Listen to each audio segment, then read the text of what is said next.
സ്വർഗത്തിലെ നിധികളിൽപ്പെട്ട ഒരു നിധി നിങ്ങൾക്ക് ഞാൻ അറിയിച്ചു തരട്ടെ. ഇതറിഞ്ഞു കഴിഞ്ഞ് നിങ്ങൾക്ക് വേണ്ടപ്പെട്ടവരിലേക്ക് ഈ റീല് ഷെയർ ചെയ്യാൻ മറക്കരുത്.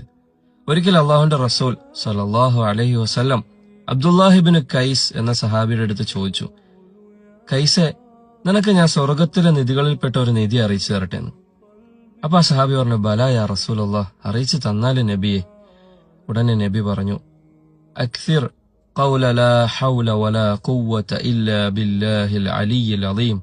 കൈസ, ഈ ദിക്ർ നീ വർദ്ധിപ്പിച്ചോ. ഇത് മറ്റൊരു ഉമ്മത്തികൾക്കും നൽകപ്പെടാത്ത സ്വർഗത്തിലെ നിധികളിൽപ്പെട്ട ഒരു നിധിയാണ്. ഇത് ചൊല്ലുന്നവർക്ക് 99 രോഗങ്ങളിൽ നിന്നും ശിഫ ലഭിക്കുന്നതാണ്.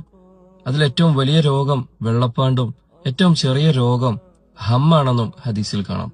മറ്റൊരു റിവായത്തിൽ ദാരിദ്ര്യമാണെന്നും കാണാം. അതായത് ഈ ദിക്ർ ചൊല്ലുന്നവർക്ക് ദാരിദ്ര്യം ഉണ്ടാവുകയില്ല. ഈ ദിക്ർ പതിവാക്കാൻ അള്ളാഹു തൗഫീഖ് നൽകുമാറാകട്ടെ.